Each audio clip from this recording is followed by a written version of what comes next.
At this point, we know, according to Howard County officials, that one woman was killed in the floodwaters and 14 to 16 people are missing at this point. A lot of people are out now that it's daytime looking around. My friend Joyce Healy joins me now. She was out just checking out some of the things going on. So you said you were here last night when things really started to get bad. Tell me about that. Yeah, we came by just about 10 minutes before it really started coming down the water. We were coming up Main Street to go home. We were coming from Baltimore City. We went up this way to the road up here, and we stopped because it was flooded.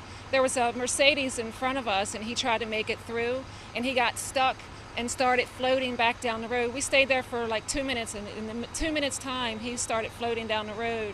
So we turned around and came back. We couldn't make it down here. It was flooded so bad, so we went up this way. What was it like for you waking up and seeing the pictures and video of what happened? Wow, it was pretty amazing. The devastation, I'm shocked. I've never seen anything like this ever. I mean, the roads, the devastation down here, I'm just really concerned about them being able to rebuild. Really... And you said you live near this community, probably visit it often? I'm here all the time, yes. Yeah, we're about 5 miles from here. All right, well, thank you so much for taking the time to talk to us. I really appreciate it. You. Be safe. You too. Now, at this point, like I said, a lot of people are out and about, but they're being very cautious because it's still an active scene. I'm going to have you take a look just down the street from where we are. It's hard to see, but this is Main Street. This is where a lot of the action has happened. We do have video of Governor Larry Hogan, who is here. He came to tour just a little bit ago. He walked down the street and saw the debris, the busted and broken doors on businesses, the cars, just windows busted out, flipped over. He talked with residents about the damage. We were told dozens of cars were damaged or destroyed. More than a dozen businesses are now left. People are calling it a ghost town on Main Street. We also spoke to him about the situation. It was shocking and devastating, but what was incredible, that was the bad side of it, seeing the terrible devastation. The good side was watching some really heroic rescues and seeing the first responders and just the neighbors that were helping each other out of the cars as they were floating by.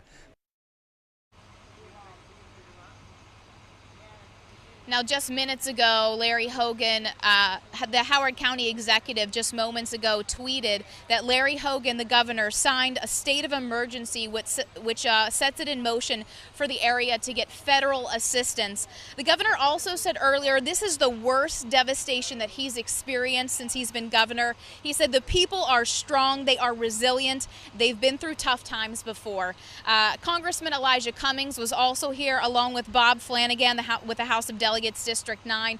Both of them were touring the area. We posted multiple videos and pictures on social media for you to check out on the WBAL Facebook and Twitter, also our WBAL mobile app. You can check out some more video. We walked up and down the street. It's hard to put it into words exactly what it looks like when you walk down there. A lot of people live down there, and also there were a lot of businesses, so they're urging people who need help. You can call the non-emergency line 410-313-2200, or in case you do have an emergency situation, of course you want to call 911. People are being told to go to the Roger Carter Center that's open indefinitely to help those who have been displaced from the floodwaters. I've been told it's going to take quite some time to rebuild here in Ellicott City, so people are told to be patient. Crews are still here on scene. Many fire police, many of them have not slept at all throughout the night because they continue to be here to work hard to control this and take care of it. So a lot still to go. It's going to be a work in progress for quite some time here in Ellicott City. Reporting live on Main Street, Lacey Griffith, WBAL TV 11 News. Yeah, Lacey, we're not going to let you go that fast. We have to ask you a few more questions. Just looking at that video, to say mind-blowing doesn't even really cover what the devastation is there in Main Street. It literally looks like caves underneath some of these buildings as that concrete has just been ripped away. Are people just staring in awe of what has been lost there? I know that they're trying to keep that area safe for a lot of people, but the pictures and the video that's coming in, it's incredible.